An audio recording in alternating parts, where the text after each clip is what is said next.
अस्सलामु अलैकुम वरहमतुल्लाहि वबरकातुहू अऊज़ु बिल्लाहि मिनश शैतानिर रजीम बिस्मिल्लाहिर रहमानिर रहीम रब्बि इश्रह ली सदरी व यस्सिर ली अमरी वहलुल उक़दतम मिन लिसानी यफ़क़हू क़ौली।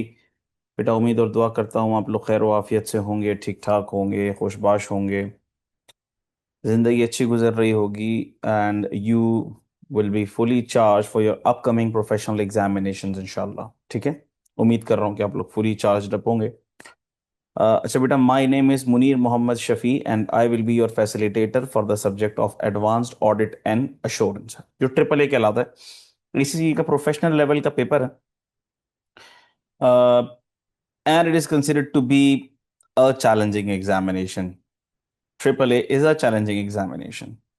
अच्छा भाई, तो इस सेशन के अंदर हम एक्सप्लोर करेंगे what is triple A, how to pass triple A and how we will be facilitating you in passing this subject. हम कैसे आपकी मदद कर रहे होंगे, हम कैसे आपको हेल्प कर रहे होंगे so that this paper becomes easy for you, so that आप इस पेपर को आसानी से पास कर पाए। ठीक है मेरा बच्चा। So this orientation and guidance session is for September 26 to June 27 attempts, जो कि ऑब्वियसली न्यू एकेडमिक ईयर है एसीसीए का। From September attempt to June attempt चलता है, 4 अटेम्प्ट इसमें फॉल करती हैं। तो जो भी सिलेबस चेंजेस होती हैं, एडिशंस, मॉडिफिकेशंस, अमेंडमेंट्स, वो इस पूरे एकेडमिक ईयर के लिए इफेक्टिव रहती हैं। और स्कीम के अंदर कुछ मेजर चेंजेस भी आए कि अपने अनाउंस किए हैं 2027 के लिए। So obviously to align all those changes we are bringing you the updated course of triple A इंशाल्लाह। ठीक है मेरे बच्चों। सो अल्लाह का नाम लेकर आगाज करते हैं। सबसे पहले मेरा मुख्तसर सा तारुफ, my name is Munir Mohammad Shafi and I will be the facilitator for this subject. कुछ बात मेरे बारे में, कुछ brief introduction about myself. I have been teaching the subjects of triple A and S B R for the last more than 9 years, अल्हम्दुलिल्लाह। I myself am a practicing auditor, a practising chartered accountant. मेरी अपनी firm है HM chartered accountants के नाम से, and we provide audit, taxation service, ERP services. I myself am a fellow member, active fellow member of ACCA. I am also a fellow member and practicing member of ICAP. Uh, I am, and I have been part of various technical and professional committees of ICAP and ACCA Pakistan. KPMG से मेरी articleship रही, KPMG में मैंने काफ़ी time काम किया। Contact details आपके सामने स्क्रीन पर मेरी मौजूद हैं। ठीक है मेरे बच्चों। सो I think this should be enough about me. Now, moving on to the session agenda. आज के सेशन में हम लोग डिस्कस क्या करने वाले हैं? आज के सेशन में हम लोग बात किस पे करने वाले हैं? So very important subject triple A. ठीक है, कुछ मैं बात करूंगा कि स्टूडेंट्स इस सब्जेक्ट को ऑप्ट करते हैं, और बहुत से स्टूडेंट्स ये पूछते हैं कि सर हमें कौन सा सब्जेक्ट ऑप्ट करना चाहिए, क्या हमें ट्रिपल ए ऑप्ट करना भी चाहिए प्रोफेशनल के अंदर, क्योंकि ऑप्शन होता है स्टूडेंट्स के पास। ठीक है। So I strongly suggest that triple A should be the subject for most of these students. ऐसा क्यों कह रहे हैं सर आप? क्या ये आप पढ़ाते हैं ट्रिपल ए का सब्जेक्ट इसलिए आप सजेस्ट कर रहे हैं ट्रिपल ए? नहीं, बात ये नहीं है। बात ये है कि जो ACCA है वो बेसिकली देखा जाए तो ऑडिट सुपरवाइजरी बॉडी है। उसका फंक्शन ही ऑडिट सुपरवाइज करना है। ऑडिट सुपरवाइजरी बॉडी है ACCA। तो बेसिकली ACCA आपको प्रैक्टिसिंग लाइसेंस देती है that you can practise audit. So ACCA has the authority to give you the practising licence, specially in jurisdiction of UK, Ireland वगैरह। तो ACCA license issue करती है, practising licence. और भी jurisdiction है, कंट्रीज हैं जहां पर ACCA मेंबर प्रैक्टिस कर सकते हैं। तो वो ACCA मेंबर ऑडिट कब प्रैक्टिस कर सकते हैं? जब उनके पास ऑडिट का लाइसेंस होगा। ऑडिट का लाइसेंस कब होगा? जब वो ट्रिपल ए का पेपर देंगे। Even if you don't obtain license, AAA का paper is very much practical, is very much of such type that it opens a variety or broad dimensions for you for your practical insights. क्योंकि audit आप हर area का करते हैं। Financial statements के हर area का audit होता है, उसकी वेरिफिकेशन होती है। और when ever you verify any area, when ever you verify any financial statement assertion, any area of the financial statement, you develop a very good understanding about that area. So even if you are not auditing, even if you are not practicing audit, so the study of this subject will enable you to look at every area from the audit perspective, from professional skepticism. ठीक है मेरे बच्चों, जो कि audit की कुछ मोटी मोटी इस्तेलाहात हैं जो आपने डबल ए में भी पढ़ी हैं। ठीक है, तो इसीलिए इसकी इंपॉर्टेंस रहती है among all professional skill papers. जो सबसे ज्यादा स्टूडेंट्स जिस पेपर को ऑप्ट कर रहे होते हैं वो ट्रिपल ए है। अच्छा भाई, सिलेबस के ओवरव्यू में भी आएंगे, पेपर पैटर्न पर भी आएंगे, लेकिन उससे पहले हम बात करते हैं पासिंग रेशो की। तो पासिंग रेशो इस सब्जेक्ट का कोई बहुत ज्यादा इंकरेजिंग नहीं है। पासिंग रेशो इसका फॉल करता है 30-35%।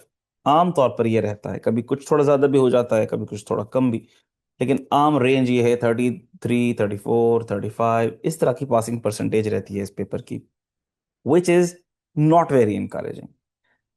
सो सर वाई, ऐसा क्यों है कि एसबीआर में तो बहुत अच्छी रहती है, एसबीएल में तो बहुत अच्छी रहती है, लेकिन या मिसाल के तौर पर दूसरे जो पेपर हैं एएफएम वगैरह उसमें भी अच्छी रहती है, लेकिन इसमें इतनी बुरी बात यह है कि it requires a mature and professional drafting from your and. आप अगर अपने आंसर को प्रोफेशनली ड्राफ्ट करेंगे, आपकी प्रैक्टिस अच्छी होगी, आपकी ड्राफ्टिंग मेच्योर ड्राफ्टिंग होगी, then you are going to get marks in triple A, and it requires a lot of practice. ठीक है, so practice practice practice is the key to success in triple A exam. सही है बेटा? तो syllabus को overview भी लेते हैं, लेकिन मैंने आपसे ये बात कर ली। ठीक है बेटा, so let's start by exploring the syllabus of triple ए। अच्छा भाई, तो मैं वैसे session agenda overview go through कर लूँ। ओवरव्यू देखेंगे हम, पेपर पैटर्न की एरियाज, पासिंग रेशो की बात हमने कर ली है, प्रोफेशनल स्किल मार्क्स की बात हम करेंगे, रीजंस ऑफ फेलियर देखेंगे, सैम्पल एग्जाम टेक्निक्स क्या हैं, कैसी हैं, किस तरह से हैं, उस पर हम बात करेंगे। हमारी टीचिंग मेथोडोलॉजी क्या होगी, सेशन प्लानर क्या होगा, किस तरह से होगा, इस पर हम बात करेंगे। अच्छा भाई, सो बेटा first of all syllabus overview. Triple A के सिलेबस में है क्या? ट्रिपल ए का सिलेबस भी बड़ा इंटरेस्टिंग है, बड़ा प्रैक्टिकल है, और ये सिलेबस सिर्फ एडवांस्ड ऑडिट नहीं है, एडवांस्ड ऑडिट एंड एश्योरेंस है। ओके, तो ये आपको अदर एश्योरेंस सर्विसेज के बारे में भी गाइड करता है, क्योंकि because I am a practising chartered accountant, I am running my own firm, so we do not only provide audit services, we provide other various other services, we also conduct various other assignments। ठीक है, और practically speaking जो other assignments हैं उसके अंदर financial perspective से attraction ज्यादा है, पैसा ज्यादा है, माल ज्यादा है। ठीक है, तो आपको ये सब्जेक्ट उन स्किल्स के डेवलप करने में भी मदद देगा, उसकी नॉलेज डेवलप करने में भी ये सब्जेक्ट आपको काफी मदद देगा। अच्छा भाई, और सिलेबस का ओवरव्यू डिस्कस करते हैं, तो साथ साथ ये सारी चीजें आएंगी, मैं आपको बताते जाऊंगा, गाइड करते जाऊंगा कि किस तरह क्या। सबसे पहले देखो, रेगुलेटरी इन्वायरमेंट की बात होगी, क्योंकि जब whenever we talk about audit, regulatory environment is very important, because audit is about regulation. ठीक है, ऑडिट हो इसलिए रहा है क्योंकि रेगुलेटरी इन्वायरमेंट स्ट्रिक्ट है, और वो रेगुलेटरी इन्वायरमेंट कह रहा है कि भैया जो कंपनी ने फाइनेंशियल स्टेटमेंट्स बनाई हैं, जो डायरेक्टर्स ने इसमें असर्शंस असर्ट की हैं, उसको चेक तो करो, ऑडिट तो करो, ठीक है नहीं है, शेयर होल्डर को धोखा तो नहीं दे रहा। इसीलिए ये चेक्स एंड बैलेंस के लिए मल्टीपल लॉज इन ऑपरेशन आ रहे हैं। ठीक है, मल्टीपल बॉडीज इन ऑपरेशन आ रही हैं। सही है, रेगुलेटरी इन्वायरमेंट, तो इंटरनेशनल रेगुलेटरी फ्रेमवर्क क्या है ऑडिट के लिए, अश्योरेंस सर्विसेज के लिए, ये हम देखेंगे। कौन ऑडिट सुपरवाइजरी बॉडी है, और कौन सी बॉडी है जो ऑडिट या ऑडिट रिलेटेड एक्टिविटीज को सुपरवाइज करती है। ठीक है, मनी लॉन्ड्रिंग की हम बात करेंगे। मनी लॉन्ड्रिंग किसे कहेंगे हम, मनी लॉन्ड्रिंग होती क्या है? Sir money laundering as the name suggest, money को क्लीन करना, इसका मतलब ब्लैक मनी को क्लीन करना, ब्लैक मनी को इस तरह से चैनलाइज करना कि ये लगे कि बिल्कुल क्लीन सोर्सेज से हमने इसको अर्न किया है। जाहिर सी बात है, धोखा दिया है, धोखाधड़ी है। तो ऑडिटर को इस बारे में भी, या इस बात के बारे में भी गाइड करना कि कैसे आप मनी लॉन्ड्रिंग को स्पॉट कर सकते हो, कैसे आप मनी लॉन्ड्रिंग को पकड़ सकते हो। ठीक है मेरे बच्चों, लॉज एंड रेगुलेशन, क्या लॉज एंड रेगुलेशन, एक सेकंड दीजिएगा बेटा सर, क्या लॉज और रेगुलेशन,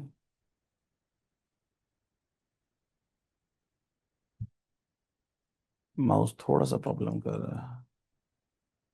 अब बेहतर हो गया। ठीक है। क्या लॉज लॉज और रेगुलेशन की कितनी नॉलेज एक ऑडिटर के लिए मस्ट है? क्या जब ऑडिटर ऑडिट करता है तो उसको एंटिटी से रिलेटेड जिसका वो ऑडिट कर रहा है सारी नॉलेज होनी चाहिए? सारे लॉज और रेगुलेशन की नॉलेज होनी चाहिए? क्या होनी चाहिए? कितनी होनी चाहिए? ये भी बात होगी।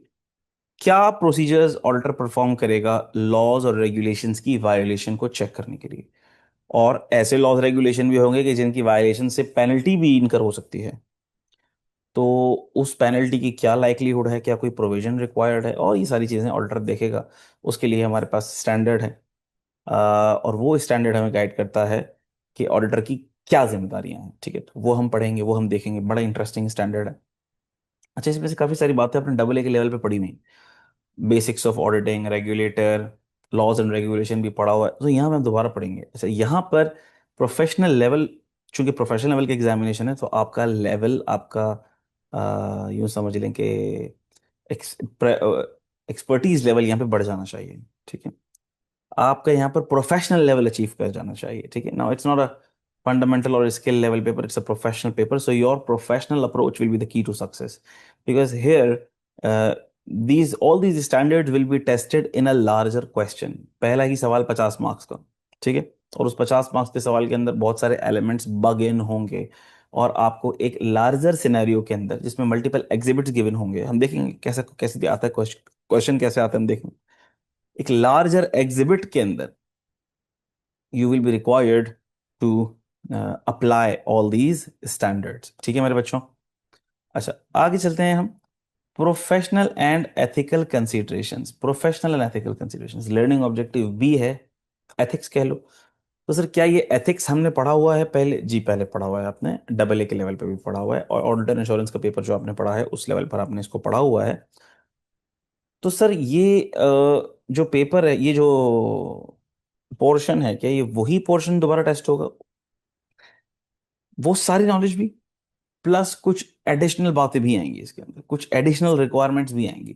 और यहां पर जो क्वेश्चन सेट होता है ट्रिपल ए में, that is particularly very professional, in a very professional way, in a very advanced way, जिसके अंदर आपकी स्ट्रेटेजिक थिंकिंग रिक्वायर्ड होती है, आपकी प्रोफेशनल स्किल्स जिसमें इस्तेमाल होती हैं। और वो प्रोफेशनल स्किल्स क्या है वो भी हम बात करेंगे आगे। आ रही है आगे बात उसकी, आ रही है कि वो क्या प्रोफेशनल स्किल्स होंगी। दिखा देता हूं मैं आपको क्या प्रोफेशनल स्किल्स होंगी। वो ये 4 प्रोफेशनल स्किल्स होंगी। तो when ever you will B attempting any question, all these 4 professional skills will come into play. And when you will draft your answers, keeping in view these professional skills and the professional skills marks available in your examination, तो ही आप फिर maximum marks score कर पाएंगे। ठीक है बेटा। Code of ethics पढ़ना पड़ेगा, हमें दोबारा पढ़ना पड़ेगा। फ्रॉड क्या है, एरर क्या है, ये आपने डबल ए के लेवल पे भी पढ़ा, यहाँ भी पढ़ना पड़ेगा कि fraud is an intentional act which results in misstatement। error unintentional होती है। और इसके अलावा और बहुत सी बातें कि ऑडिटर की क्या जिम्मेदारी हैं, ऑडिटर ने अगर कोई फ्रॉड आइडेंटिफाई कर लिया है तो फिर वो क्या करेगा, मैनेजमेंट को इन्फॉर्म करेगा, शेयर होल्डर को रिपोर्ट करेगा तो कब रिपोर्ट करेगा। तो वो सारी की सारी चीज़ें डबल ए में जो आपने पढ़ी हुई हैं यहाँ भी आएंगी, और यहाँ पर बड़े क्वेश्चंस के अंदर आपको इसकी एप्लीकेशन नजर आएगी। प्रोफेशनल लाइबिलिटी, ये भी बड़ा इंटरेस्टिंग एरिया है। ये आपने डबल ए के स्टेज पे नहीं पढ़ा। प्रोफेशनल लाइबिलिटी से क्या मुराद है सर? प्रोफेशनल लाइबिलिटी से मुराद ये है कि यहां पर हम ये पढ़ते हैं कि ऑडिटर अगर एक ओपिनियन दे रहा है कि financial statements present true and fair view, या financial statements do not present true and fair view, तो अगर उसके इस ओपिनियन के ऊपर किसी ने इन्वेस्टमेंट कर दी, डाइवेस्टमेंट कर दी, और ऑडिटर का ओपिनियन गलत निकला, तो ऑडिटर की क्या जिम्मेदारी है? ऑडिटर को हम कैसे पकड़ेंगे? ऑडिटर को कौन पकड़ेगा? और अगर ऑडिटर का गिरेबान हम पकड़ेंगे और ऑडिटर को जिम्मेदार है ठहराएंगे कि आपके गलत ओपिनियन की वजह से इतने शेयर होल्डर्स ने गलत इन्वेस्टमेंट कर दी, उनका इतना नुकसान हो गया, तो अब ऑडिटर की क्या जिम्मेदारी है? और वो अपनी इस इतनी बड़ी लाइबिलिटी को रिस्ट्रिक्ट कैसे कर सकता है? वो सारी बातें हम प्रोफेशनल लाइबिलिटी के एरिया में पढ़ेंगे। फिर हम देखते हैं लर्निंग ऑब्जेक्टिव सी आता है क्वालिटी एंड प्रैक्टिस मैनेजमेंट। ये कौन सा एरिया है? ये for example just like me, if I am running my own firm, so it's very important for me कि मेरी फर्म के अंदर क्वालिटी अश्योरेंस हो। मैं ये इंश्योर करूं कि मेरी फर्म जितने भी असाइनमेंट्स कैरी आउट कर रही है वो सारे के सारे क्वालिटी पैरामीटर्स पर पूरे उतर रहे हैं, and we are delivering quality to our clients. ठीक है मेरे बच्चों? तो पूरी फर्म में भी क्वालिटी को इंश्योर करना, और जो हर हर असाइनमेंट परफॉर्म हो रहा है उस असाइनमेंट लेवल पर भी क्वालिटी को इंश्योर करना। तो दो तरह से हम देखते हैं इसको, कि क्वालिटी मैनेजमेंट फर्म वाइड भी होती है, कि फर्म में कोई ऐसा सीनियर पार्टनर जो फर्म के सारे एसओपीज को ओवरसी करता है, कि कोई फर्म के अंदर सारे क्वालिटी पैरामीटर्स अप्लाई हो रहे नहीं हो रहे, और एंगेजमेंट लेवल के ऊपर भी, असाइनमेंट लेवल के ऊपर भी पर्टिकुलर ऑडिट हो रहा है, उसमें क्या क्वालिटी पैरामीटर्स हैं जो इंश्योर करने हैं, पार्टनर को इंश्योर करने, किसको इंश्योर करने, वो सारी बात हम देखेंगे। प्रैक्टिस मैनेजमेंट, असाइनमेंट लेने के लिए आपको एडवर्टाइजमेंट भी करनी पड़ेगी, टेंडरिंग प्रोसेस से भी गुजरना पड़ेगा। किस तरह से आप काम लेंगे, किस तरह से आप फीस कोट करेंगे, क्या चीज़ होगी जिसके ऊपर फीस बेस करेगी, ये सारी बातें। प्रोफेशनल अपॉइंटमेंट, सर क्या जो भी बुलाए आ जाओ, हमारा काम कर दो, हमारा ऑडिट कर दो, हमें ये सर्विस दे दो, हम उसके पास चले जाएं, उसके साथ एसोसिएट हो जाए, answer is no. This is a checklist, a very comprehensive checklist, and this is a very favorite area of the examiner, कि अगर आप कोई भी असाइनमेंट या कोई भी ऑडिट एक्सेप्ट करते हैं तो क्या चेकलिस्ट है, आपने किन पैरामीटर्स का ख्याल रखना है और किन फैक्टर्स को देखना है, और फिर आपने उस काम के लिए रजामंदी अपनी जाहिर करनी है। ऐसा नहीं है कि आप हाथ मुंह धो के बैठे हुए हो, भाई जो भी काम आता है कर लो, भाई जिसका भी काम आता है, चोर डाकू का भी काम आता है उसका भी काम कर लो, ऐसा नहीं होगा। ठीक है मेरे बच्चों? फिर the most important area, planning and conduct of audit. मैं ये क्यों कह रहा हूँ दी मोस्ट इंपॉर्टेंट है, एक नाम ही ऑर्डर है सब्जेक्ट का, तो सब्जेक्ट का जो नाम है उसी का ये काम है, लर्निंग ऑब्जेक्टिव डी। ऑडिट में सब चीज हम पढ़ेंगे, जाहिर सी बात है एडवांस ऑडिट का पेपर है, और इसके बाद कोई और पेपर तो है नहीं, और हो सकता है कि इसके बाद जब आप एसीसी मेंबर्स बन जाएं तो फिर आप किसी फर्म के या अपनी फर्म के ही पार्टनर तक बन जाएं। So you should know the audit at the max level. You should know the planning and conduct of the audit, this entire journey and process, this entire phenomena, this entire framework to perfection। ऐसा ही है ना भाई? Audit को plan कैसे करेंगे? कोई भी client तुम ऑडिट कर रहे हो उसकी मटीरियलिटी कैसे कैलकुलेट करोगे? Risk assessment, question number one में मेजर पार्ट रिस्क असेसमेंट का होता है। बिजनेस रिस्क आइडेंटिफाई करो, फाइनेंशियल स्टेटमेंट्स रिस्क आइडेंटिफाई करो, risk assessment very important area, इसको बहुत डिटेल में देखेंगे हम, बहुत इंपॉर्टेंट है। फिर ऑडिट करना है, एविडेंस लेना पड़ेगा भाई, चेकिंग करनी है फाइनेंशियल स्टेटमेंट्स की, हर हर एरिया की, हर हर असर्शन की चेकिंग करनी है, एविडेंस लेना पड़ेगा, टेस्ट परफॉर्म करने पड़ेंगे। ठीक। और इसके लिए अच्छा बात करता हूं मैं, ऑडिट प्रोसीजर्स परफॉर्म करने पड़ेंगे, एविडेंस लेना पड़ेगा। हो सकता है हमें किसी और का काम भी यूज करना पड़े, for example internal audit department का काम भी यूज करना पड़े, हमें कंपोनेंट ऑडिटर्स का काम भी यूज करना पड़े अगर हम ग्रुप ऑडिटर हैं तो।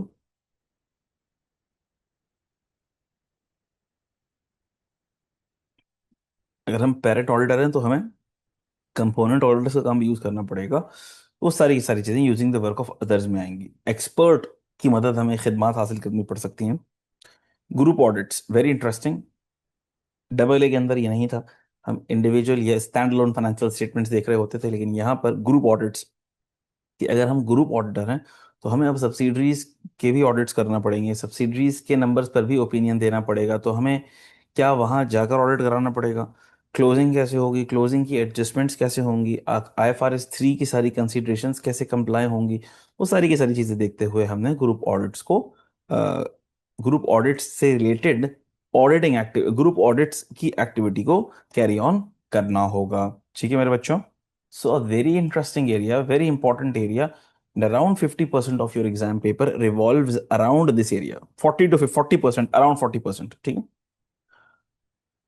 फिर कंप्लीशन रिव्यू एंड रिपोर्टिंग के अंदर, कंप्लीशन रिव्यू एंड रिपोर्टिंग के अंदर नाम से ही जाहिर है कि अब ऑडिट की कंप्लीशन होनी है।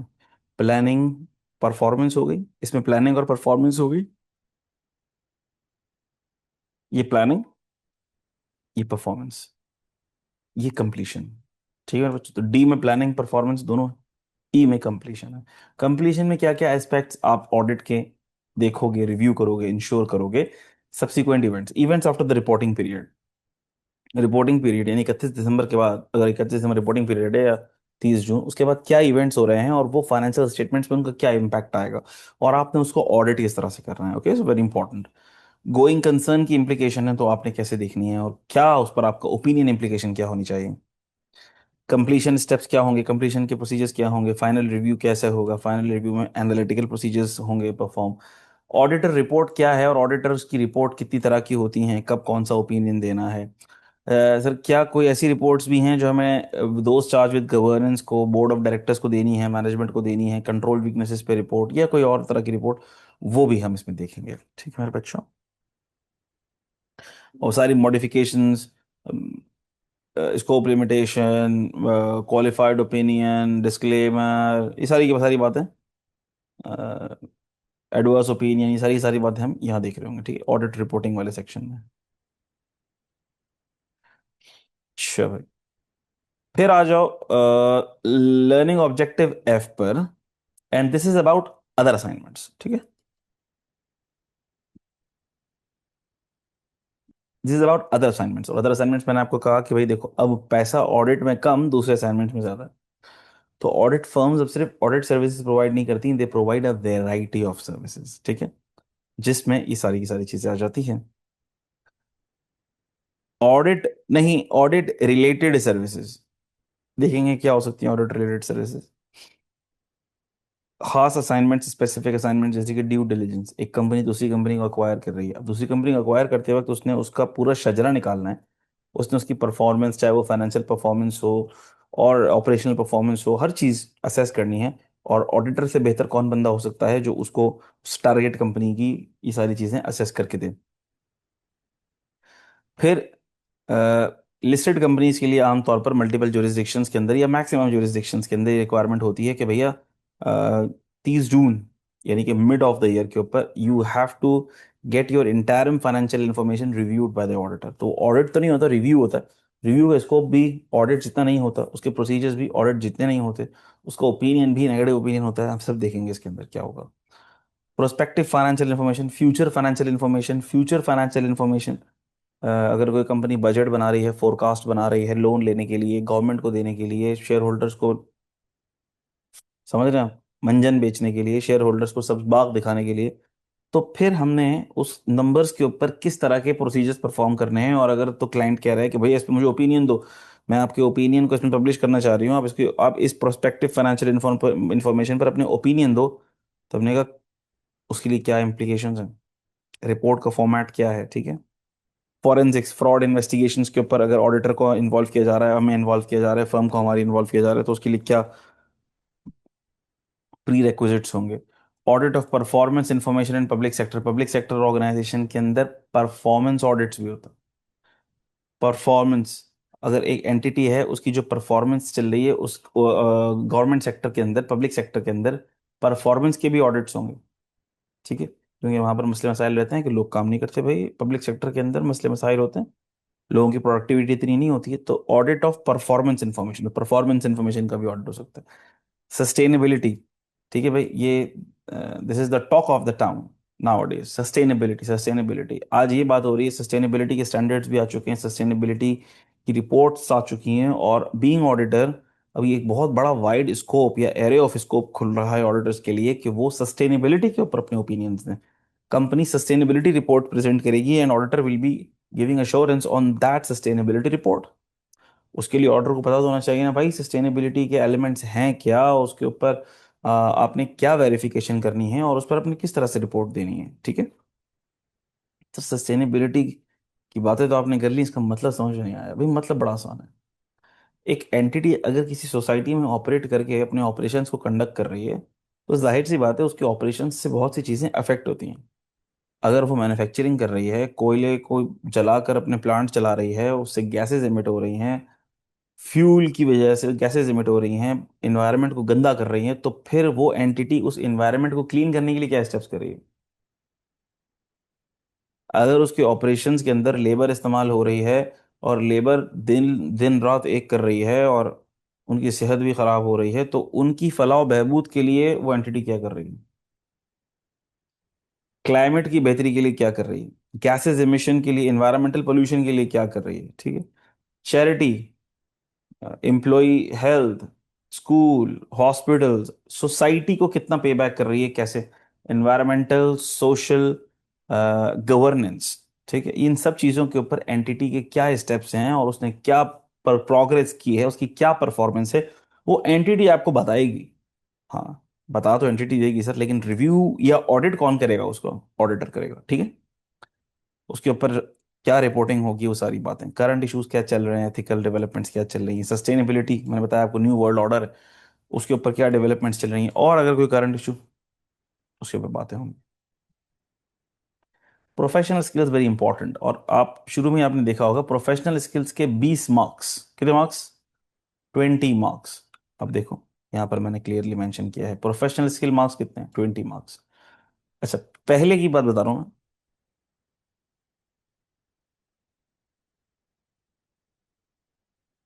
पहले की बात बता रहा हूँ, 2000, मतलब अब तो काफी साल हो गए, 3 4 साल, 4 5 साल हो गए, 4 साल तो हो ही गए, ये 20 प्रोफेशनल मार्क्स हुए हुए। पहले, पहले से मुराद पहले 4 साल से पहले, यानी कि जब मैंने भी ट्रिपल ए दिया था तब 4 प्रोफेशनल मार्क्स हुआ करते थे, ओनली 4, ठीक है। Now professional marks are 20 in triple A. Sir ये प्रोफेशनल स्किल मार्क्स जब से आए हैं, पेपर आसान हो गया, मुश्किल हो गया, आसान हो गया, क्योंकि अब 20 मार्क्स प्रोफेशनल स्किल्स के हैं। इसके लिए आपको अलग से कुछ लिखना नहीं है, कुछ ड्राफ्टिंग नहीं करनी, कोई रिक्वायरमेंट एड्रेस नहीं करनी है। बस जो आपने 80 मार्क्स का पेपर किया है, ड्राफ्ट किया है, लिखा है, सोचा है, सोच कर लिखा है, लिखने में सोच को डाला है, प्लानिंग की है, उसको अगर आपने अच्छे से किया है, एज पर द गाइडलाइंस किया है, as per the requirements of standards किया है, as per the requirement of the examiner किया है, तो ये 4 के 4 प्रोफेशनल मार्क्स, चारों से रिलेटेड प्रोफेशनल मार्क्स आपकी जेब में ऑटोमेटिकली फ्लो कर जाएंगे, ऑटोमेटिकली आपकी जेब में गिर जाएंगे। कम्युनिकेशन, अगर आपने अच्छे से ड्राफ्टिंग करी है तो कम्युनिकेशन आपकी अच्छी होगी भाई। और कम्युनिकेशन से मुराद हमारे लिए आमतौर पर क्या होता है, ब्रीफिंग नोट्स की फॉर्म में हमें आंसर को प्रेजेंट करना होता है, आंसर नंबर 1 को। तो कम्युनिकेशन का पैटर्न, ब्रीफिंग नोट्स का फॉर्मेट क्या होगा, उसका इंट्रोडक्शन आपने कैसे लिखना है, स्ट्रक्चर कैसे होना चाहिए, इसके 4 मार्क्स होते हैं, 4 मार्क्स बड़े आसान है। एनालिसिस एंड इवैल्यूएशन, कोई भी आपने स्टेटमेंट कहनी है, बिल्कुल वो हवा में नहीं कह देनी है, जो डेटा गिवन है, जो नंबर्स गिवन है, जो कैलकुलेशंस गिवन है, उसको असेस करना है और गिवन सिनेरियो के अंदर उसको इंटरप्रीट करना है, लिंक करना है, और फिर जाके आपने अपना पॉइंट ऑफ व्यू देना है। तो इस एनालिसिस को और इवैल्यूएशन को प्रोफेशनल मार्क्स अवार्ड किए जाएंगे, ठीक है। तो आपने अगर नंबर्स को, नंबर्स आपस में क्या मतलब बना रहे हैं, नंबर्स आपके किस स्टेटमेंट को सपोर्ट कर रहे हैं, you are utilising those ratio in explaining your answers, in evaluating the situation, so you will be getting the marks for analysis and evaluation. Professional scepticism and judgement, जहाँ जहाँ judgement required है वहाँ judgement आपने अच्छे से use की। Multiple angles निकलते हैं, आपने मल्टीपल एंगल्स एक्सप्लेन किए। प्रोफेशनल स्केप्टिसिज्म, दो इंफॉर्मेशन सवाल के अंदर गिवन है और दोनों कॉन्ट्राडिक्टरी हैं, तो आपकी प्रोफेशनल स्केप्टिसिज्म फड़कनी चाहिए, there is something wrong, there is something fishy, ठीक है। कमर्शियल एक्यूमेन का मतलब क्या है भाई, बिजनेस सेंस, ठीक है। बिजनेस सेंस, फॉर एग्जांपल आप जब बिजनेस रिस्क की बात करते हैं, तो बिजनेस रिस्क के अंदर बिजनेस सेंस बड़ा इंपॉर्टेंट है, ठीक है। आप कंट्रोल लैप्सेस की बात करते हैं, आप मैनेजमेंट लेटर की बात करते हैं, बोर्ड लेटर की बात करते हैं, तो उसमें बिजनेस सेंस बड़ा इंपॉर्टेंट है कि क्या मैनेजमेंट वीकनेसेस हैं, क्या कंट्रोल वीकनेसेस हैं, क्या ऑपरेशनल या फाइनेंशियल प्रोसेस वीकनेसेस हैं। So you have to identify those and you have to report those to those charged with governance। और एम्प्लॉयबिलिटी या टेक्नोलॉजी स्किल्स के अंदर कोई रॉकेट साइंस बात नहीं है, कि आपने कंप्यूटर कैसे यूज़ करना है, सीवी एनवायरनमेंट कैसे यूज़ करना है, इन सब चीज़ों का कैसे यूज़ करना है, एम्प्लॉयबिलिटी एंड टेक्नोलॉजी स्किल्स के अंदर आ जाता है, ठीक है बेटा। फिर ये है ट्रिपल ए का एक एग्जाम पैटर्न, मैंने अच्छा, ट्रिपल ए का एग्जाम पैटर्न तो है बिल्कुल, लेकिन ये कोई हार्ड एंड फास्ट पैटर्न नहीं है, ये मैंने आपके लिए एक इंडिकेटिव पैटर्न बनाया है।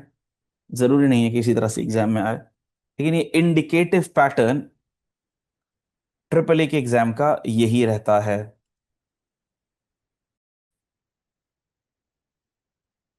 तो बेटा, एग्जाम पैटर्न आपके सामने स्क्रीन पर है।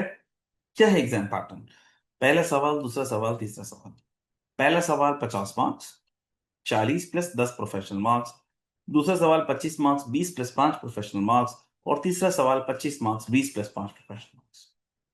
इंटरेस्टिंग बात अगर मैं आपको बताऊं तो बेसिकली आपने करना है 80 मार्क्स का पेपर और आपको मिल जाएंगे 100 मार्क्स। ये है जादुई प्रोफेशनल मार्क्स। इसका मतलब 80 मार्क्स का पेपर करके अगर आपको 20 मार्क्स मिल जाएंगे तो इसका मतलब ये है कि 25% मार्क्स तो आपको फ्री मिल रहा है। 25 कैसे से? 20% हुए। 20% हुए। 100 का तो 20% हुए। कैसे का? 100 का तो 20% हुए। लेकिन अगर मैं आपसे कहूं कि 40 मार्क्स हैं तो ये 10%, 10% इस 40 का कितना परसेंट हुआ?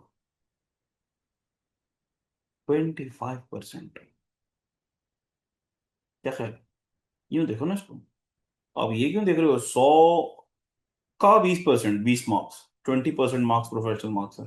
नहीं, मेरा देखने का एंगल, मेरा देखने का नजरिया थोड़ा डिफरेंट है। ये और इनकरेजिंग, और encouraging. If you calculated as the percentage of technical marks, technical marks professional marks, या यूं समझ लो कंटेंट बेस्ड मार्क्स और प्रोफेशनल मार्क्स, तो कंटेंट बेस्ड मार्क्स का रेशियो निकालोगे तो 25% of the content based marks बनेगा। ठीक है? तो बेसिकली आपने 80 मार्क्स का लिखना है और बाकी के मार्क्स फ्री में आपके पास आ जाएंगे। 80 का 25% मार्क्स आपके पास फ्री में। ठीक। प्लानिंग स्टेज, अच्छा फॉर्मेट क्या होगा? देखो, क्वेश्चन नंबर 1 जो होता है वो आम तौर पर प्लानिंग स्टेज से रिलेट करता है, हमेशा ही तकरीबन। नया एग्जिस्टिंग क्लाइंट भी हो सकता है, न्यू क्लाइंट भी हो सकता है, नया क्लाइंट भी हो सकता है। और उससे रिलेटेड वो आपसे पूछेगा रिस्क असेसमेंट, बिजनेस रिस्क या risk of material miss statement always. Ethical professional consideration and quality matters, country quality management के मैटर्स हो सकते हैं उसके अंदर। अक्सर औकात होते हैं। प्रोसीजर्स और एविडेंस तो जरूरी ही होगा। और ये सब मिल मिला के आपके 50 मार्क्स बना देंगे। दूसरा सवाल आमतौर पर कंप्लीशन रिव्यू या रिपोर्टिंग से होगा, तीसरा अदर असाइनमेंट से होगा, ऊपर नीचे भी हो सकता है। जो रिपोर्टिंग से रिलेट करता होगा वो रिपोर्टिंग के बारे में बातें करेगा। ओपिनियन बेस्ड आपको रिपोर्ट दी जाएगी, उसमें मसाइल निकालने को कहा जाएगा या ओपिनियन बताने को कहा जाएगा। इश्यूज दिए हुए होंगे, उसमें बता पूछा ये जाएगा कि भैया इसके अंदर आप रिपोर्टिंग इम्प्लीकेशंस बताएं, मैटर्स टू बी कंसिडर्ड बताएं, रिपोर्टिंग इम्प्लीकेशंस बताएं, ये सब बताएं। या रिपोर्ट आ जाएगी और कहा जाएगा इस रिपोर्ट के अंदर मसले मसाइल जो कीड़े हैं वो आप निकालें, इसके अंदर प्रॉब्लम्स निकालें इसके अंदर। ठीक है बेटा? अच्छा भाई।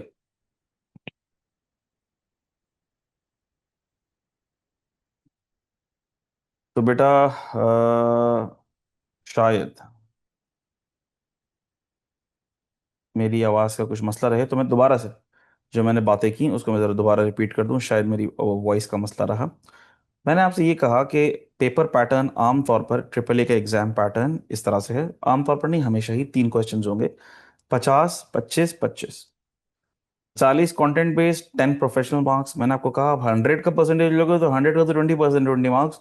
लेकिन मेरे देखने का नजरिया थोड़ा सा डिफरेंट है, वो इनकरेजिंग नजरिया है कि 40 कंटेंट बेस्ड मार्क्स हैं। अगर आपने कंटेंट बेस्ड मार्क्स को अच्छे से अटेम्प्ट कर लिया तो आपको इसका 25% यानी कि 10 मार्क्स फ्री में मिल जाएंगे। प्लानिंग स्टेज, अच्छा पहला सवाल प्लानिंग स्टेज पर होगा। Planning, risk assessment. नया एग्जिस्टिंग क्लाइंट भी हो सकता है, नया क्लाइंट भी हो सकता है। रिस्क असेसमेंट जरूर आता है। Business risk, risk of material misstatement, ये दोनों आएगा या कोई एक। रॉम तो आते ही आता है। बिजनेस रिस्क हर ऑल्टरनेटिव आइटम में आपको नजर आ ही रहा होता है। ठीक है? Ethical professional and quality management matters, very important. अक्सर क्वेश्चन नंबर 1 में आता है, क्वेश्चन 2 में भी आ सकता है, 3 में भी आ सकता है, किसी भी सवाल में आ सकता है। ठीक है? प्रोसीजर्स एंड एविडेंसेस की अगर आप बात करेंगे वो भी क्वेश्चन नंबर 1 में आपको हमेशा ही तकरीबन नजर आएंगे। क्वेश्चन 2, 3। क्वेश्चन 2 अगर कंप्लीशन रिव्यू रिपोर्टिंग का है तो 3 असाइनमेंट्स का होगा। क्वेश्चन 2 असाइनमेंट्स का है तो 3 कंप्लीशन रिव्यू रिपोर्टिंग का होगा। इसमें रिपोर्टिंग इम्प्लीकेशंस के बारे में बात की जा रही होगी। ओपिनियन आपसे मांगा जा रहा होगा, matters to be considered problem दिया हुआ होगा, मैटर्स टू बी कंसीडर्ड बताने होंगे और ओपिनियन की इम्प्लीकेशन भी बतानी होंगे। इसमें भी प्रोसीजर्स और एविडेंस पूछे जाते हैं, इसमें भी एथिक्स का पार्ट आ सकता है, आता है। क्वेश्चन नंबर 3, अदर असाइनमेंट्स के अंदर एक्सेप्टेंस कंसीडरेशंस तो बहुत आती हैं, एक्सेप्टेंस कंसीडरेशंस बहुत आती हैं। नॉन ऑडिट असाइनमेंट्स के प्रोसीजर्स आते हैं, या कोई भी और नॉलेज एरिया पूछा जा सकता है आपसे। सबसे इंपॉर्टेंट बात क्या है, ethical requirements can feature in any question, मैंने लिख भी दिया, किसी भी सवाल में आ सकता है, इसका कोई दीन ईमान नहीं है, घर नहीं है इसका कोई। Audit and other procedures can feature in any question.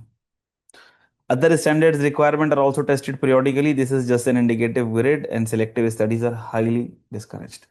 बेटिकली वैसे बेटे ये एक इंडिकेटिव ग्रिड है, आप जब पेपर देखेंगे तो आपको पता लगेगा हर पेपर में यही पैटर्न फॉलो होता है। सर जब हमें पता है कि हर पेपर में यही पैटर्न फॉलो होता है, यही आएगा, तो फिर बच्चे फेल क्यों होते हैं? Lack of practice.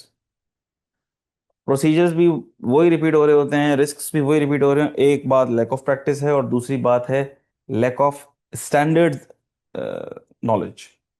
एसबीआर में जो स्टैंडर्ड पढ़े वो भूल गए, भुला दिया, जहन में नहीं है। स्टैंडर्ड की रिक्वायरमेंट जहन में नहीं है, मार्क्स जाएंगे। स्टैंडर्ड्स की मोटी मोटी रिक्वायरमेंट आपके जहन में होनी चाहिए, और हम आपको रिवाइज भी करवाएंगे इंशाल्लाह। ठीक है मेरे बच्चों, तो टेंशन नहीं लेनी है आपने, रिवाइज करना है।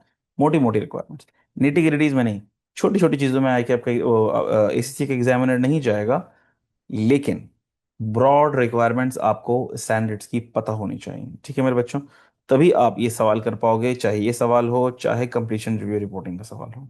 ठीक है बेटा। पास्ट एग्जाम ट्रेंड्स पर मैं अभी बात नहीं करूंगा, वो तो हम जैसे जैसे पढ़ेंगे किस अटेम्प्ट में कौन सा सवाल किस तरह से आया, वो मैंने ऊपर आपको बता भी दिया कि किस तरह से ट्रेंड रहता है। आ, एक बात मैं आपसे जरूर करूंगा, बहुत इंपॉर्टेंट है, जो रीजंस ऑफ फेलियर, फेलियर के क्या रीजंस हैं। सिलेक्टिव स्टडीज, भाई पूरा पढ़ो, सब पढ़ो, ये प्रोफेशनल एग्जाम है, और इसके अंदर ये नहीं है कि इस बार ये आएगा और इस बार ये नहीं आएगा। पिछली दफा प्रोस्पेक्टिव फाइनेंशियल इंफॉर्मेशन आ गया, इस बार ड्यू डिलिजेंस आएगा, ऐसा कोई सीन पार्ट नहीं है। वैसे भी अब एसीसी आपको पता है कि 2 अटेम्प्ट्स का एक पेपर रिलीज करता है, सो यू डोंट नो कि पिछले अटेम्प्ट में क्या आया। पुअर मेमोरी फ्रॉम एसबीआर, ये की अकाउंटिंग स्टैंडर्ड्स, अकाउंटिंग रिक्वायरमेंट भूल बैठे आप एसबीआर की, प्रॉब्लम। पेपर टेक्निक ही नहीं पता आपको, पेपर टेक्निक बड़ी इंपॉर्टेंट होती है। हर तरह के सवाल को अटेम्प्ट करने की एक पेपर टेक्निक है, बताता हूं मैं आपको। प्रैक्टिस नहीं की, बहुत कम प्रैक्टिस की है। आंसर की प्लानिंग करे बगैर आप आंसर ड्राफ्ट कर देते हो, हम आपको सिखाएंगे आंसर की प्लानिंग कैसे करनी है और फिर ड्राफ्टिंग कैसे करनी है। राइटिंग स्किल्स बहुत खराब हैं, तो जाहिर सी बात है जब आप प्रैक्टिस करेंगे तो वो बेहतर होंगी। एग्जामिनर क्या कह रहा है कि आप कौन हो, मैनेजर हो, असिस्टेंट मैनेजर हो, सीनियर मैनेजर हो, क्वालिटी कंट्रोल मैनेजर हो, माइंड सेट क्या है, रोल क्या है, उसके हिसाब से आपको आंसर देना है। रिक्वायरमेंट अंडरस्टैंड ही नहीं कर पा रहे, एग्जामिनर ने जो पूछा है उसको एड्रेस नहीं कर पा रहे, मार्किंग स्कीम अंडरस्टैंड नहीं कर पा रहे। भाई इस चीज के मार्क्स कितने हैं? मार्क्स थे 2, आपने पता नहीं उसके लिए ऊपर 2 पेज लिख दिए। आप मार्किंग स्कीम के हिसाब से चल ही नहीं, अपने अपना वक्त बर्बाद कर दिया। ठीक है, जहां ज्यादा मार्क्स थे आपने वहां कम लिखा, जहाँ कम थे आपने ज्यादा लिखा। बेवकूफ हो गए क्या आप? इश्यूज को सही तरीके से कॉम्प्रिहेंड ना कर पाना, इंटरप्रीट ना कर पाना, प्रॉब्लम है। टाइपिंग स्पीड पुअर है, प्रॉब्लम है। टाइम मैनेजमेंट आपकी सही नहीं है, एक सवाल पे बहुत ज्यादा टाइम लगा देते हो, प्रॉब्लम है, सिग्निफिकेंट प्रॉब्लम है। टेक्निकल आर्टिकल्स इग्नोर कर दिए, एग्जामिनर के कमेंट्स को, एग्जामिनर की रिपोर्ट्स को इग्नोर कर दिया, प्रॉब्लम है ये रीजंस ऑफ फेलियर है, अवॉइड दीज। एग्जाम टेक्निक किसे कहते हैं, बस मैं आपको सैंपल बेसिस पे कुछ दिखा रहा हूँ, बाकी तो जब हम हर हर सवाल करेंगे, जब बहुत सारे सवालात करेंगे और उस एग्जाम टेक्निक को हम अप्लाई करेंगे, तब आपको अच्छे से पता लगेगा। फॉर एग्जाम्पल, एथिकल थ्रेट्स की एग्जाम टेक्निक क्या है सर? एथिकल थ्रेट्स का जब हम आंसर ड्राफ्ट करेंगे तो हमें ये 4 एरियाज या 4 स्टेप जहन में रखने हैं, और फिर आंसर ड्राफ्ट करना है, तब हमारा आंसर बेहतर हो पाएगा। मार्किंग स्कीम में किस चीज़ के कितने मार्क्स हैं, वेरी इंपॉर्टेंट। अभी मैं नहीं बात कर रहा, जब हम हर एरिया देखेंगे तो डिटेल में बात करेंगे। Ethical and professional consideration, ethical consideration क्या क्या है हमें सोचनी है, प्रोफेशनल कंसिडरेशन क्या क्या हो सकती हैं, एक्सप्लेन कैसे करना है, इशू आइडेंटिफाई करना है और एक्सप्लेन करना है कि ये इशू ही क्यों है, ये इशू है ही क्यों, इसको हम इशू क्यों कह रहे हैं। 0.5 + 0.5, ठीक है। किस तरह ड्राफ्टिंग होगी ये। बिजनेस रिस्क आपने आइडेंटिफाई करना है, तो बिजनेस रिस्क के अंदर क्या एरिया, क्या चीजें आपने, किन चीजों का ख्याल रखना है, लिंकिंग कैसे करनी है, करके दिखाएंगे हम आपको। मार्किंग स्कीम क्या है बिजनेस रिस्क की। ठीक है भाई, फिर कुछ एग्जांपल्स हैं, हम जब सॉल्व करेंगे तो देखेंगे। Risk of material miss statement का पैटर्न क्या है, एग्जाम टेक्निक क्या है, किस तरह आपने ड्राफ्टिंग करनी है। नंबर्स गिवन है, मटेरियलिटी कैलकुलेट करो, फाइनेंशियल स्टेटमेंट का एरिया आइडेंटिफाई करो जिसमें रिस्क है, रिस्क टाइप बताओ, मिस स्टेटमेंट है तो कैसी मिस स्टेटमेंट है ये बताओ, अकाउंटिंग ट्रीटमेंट ठीक वाला क्या है वो बताओ। फिर अप्लाई करो कि गलत सिचुएशन हो रही है तो गलत सिचुएशन गलत कैसे हुई। रेलेवेंट ट्रेंड्स नंबर्स गिवन है तो बताओ, इम्पैक्ट बताओ ओवर स्टेटमेंट अंडर स्टेटमेंट का, एनालिटिकल प्रोसीजर्स को लिंक करो। तो इनको देखते हुए हम जब ड्राफ्टिंग करेंगे एक्चुअली, तो आपको समझ आएगा मैं क्या चाह रहा हूँ। सही। मार्किंग स्कीम देखनी है, फिर कुछ एग्जांपल्स हैं, मैं एग्जांपल्स पर नहीं जा रहा, जो हम करेंगे देखिए। क्वालिटी मैनेजमेंट कंसिडरेशन, देखो ये बहुत फेवरेट रहता है एग्जामिनर का, एक्सेप्टेंस कंसीडरेशन। ऑडिट की एक्सेप्टेंस कंसीडरेशंस क्या है, नॉन ऑडिट की एक्सेप्टेंस कंसीडरेशन क्या है। ऑडिट की एक्सेप्टेंस कंसीडरेशन कितने मार्क्स पर पॉइंट आता है, नॉन ऑडिट का कितने मार्क्स पर पॉइंट आता है। कहने का मकसद ये है कि इन सब चीजों को समझना और इनको अप्लाई करना, this is the key to success in triple A. Marriage and evidence question है, और ये सारी की सारी बातें। ठीक है मेरे बच्चों।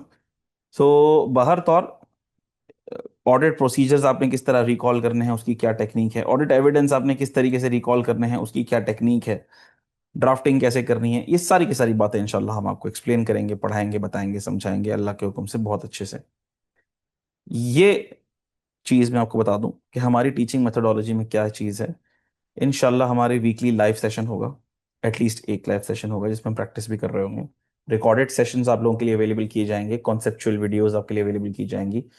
अ, जो आपके पास स्टडी हब, देखो इंपॉर्टेंट बात क्या है, ये जो स्टडी हब है ना, इस स्टडी हब को हमें फॉलो करना है, इसके कंटेंट को हमने फॉलो करना है। तो जो हमारी न्यू लेक्चर्स हैं, अपडेटेड लेक्चर्स हैं, वो सारा स्टडी हब के कंटेंट को कवर करते हुए आपको समरीज प्रोवाइड की जाएंगी, आपको हैंडआउट्स प्रोवाइड किए जाएंगे इंशाल्लाह। प्राइमरी मटेरियल यही है, इसी को समराइज किया जाएगा ताकि कोई एरिया रह ना जाए इंशाल्लाह। और प्रैक्टिस, प्रैक्टिस प्लेटफॉर्म पे की जाएगी, which is the key to success. यहाँ पे भी प्रैक्टिस क्वेश्चंस गिवन है, लेकिन हम प्रैक्टिस प्लेटफॉर्म पर प्रैक्टिस क्वेश्चंस को टेस्ट अटेम्प्ट करेंगे, रेगुलर असाइनमेंट्स चेक करेंगे इंशाल्लाह। ग्रैंड रिवीजन भी होगा, व्हाट्सएप सपोर्ट ग्रुप होगा, एग्जाम फोकस्ड वेबिनार्स वगैरह, मॉक इंशाल्लाह आपको चेक होके मिलेगा। तो हम ये हमारी ज़ात से कोशिश होगी कि हम इस पेपर को आपके लिए आसान नहीं बल्कि बहुत आसान बना पाए अल्लाह के हुक्म से, अल्लाह के फजल से बेटा। So this is it, this is all about triple A, and inshallah in the upcoming week we will be kicking off our live classes as well. So if you people have any query, कोई आपका सवाल है तो फिर जरूर पूछिए, otherwise I will wind up this session. जी बेटा, over to you, your queries will be welcomed. आप लोग टाइप कर लीजिए, अजान की आवाज़ आ रही है और आप लोग टाइप करेंगे तो जो जो स्टूडेंट्स की क्यूरीज होंगी मैं उसके जवाब देता चला जाऊंगा। अच्छा बेटा, कुछ स्टूडेंट्स की क्यूरीज हैं। अ, एक स्टूडेंट पूछ रहे हैं कि सर क्या हम प्रैक्टिस प्रैक्टिस प्लेटफॉर्म के ऊपर करेंगे। Answer is yes. हो सकता है कि मैं कुछ कैलकुलेशन भले एक्सेल में कर रहा हूँ, मैं ड्राफ्टिंग भले वर्ड में कर रहा हूँ, लेकिन आप लोगों ने सीवी प्रैक्टिस प्लेटफॉर्म यूज करना है। ठीक है। मैं एनोटेशन पीडीएफ के अंदर कर रहा होता हूँ आमतौर पर, ड्राफ्टिंग मैं वर्ड में करूँ, आप प्रैक्टिस प्लेटफॉर्म पे करें, it doesn't make any difference.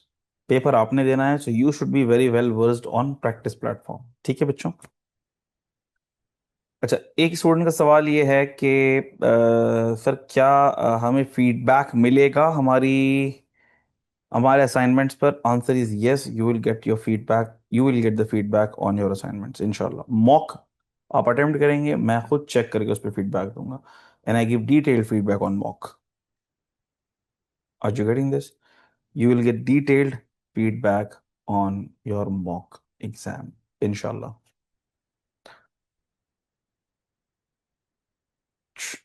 जी बेटा बिल्कुल, लाइव प्रैक्टिस मैराथन बिल्कुल होगी। ये एग्जाम से आप यूं समझ लें कि एक दो दो हफ्ते पहले होती है। इसमें हम मल्टीपल पास्ट पेपर्स ही अटेम्प्ट कर रहे होंगे, टॉपिक वाइज तो हम करेंगे करेंगे, लेकिन उसके बाद फिर पूरे पास्ट पेपर्स को भी हम देखेंगे।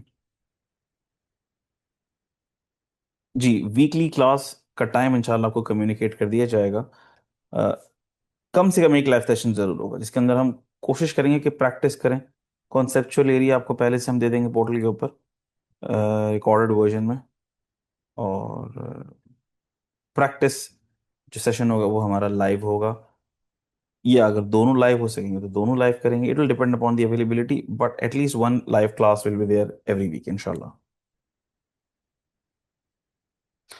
ओके बच्चों, so thank you very much for your involvement. आप लोगों के सवालात का भी शुक्रिया।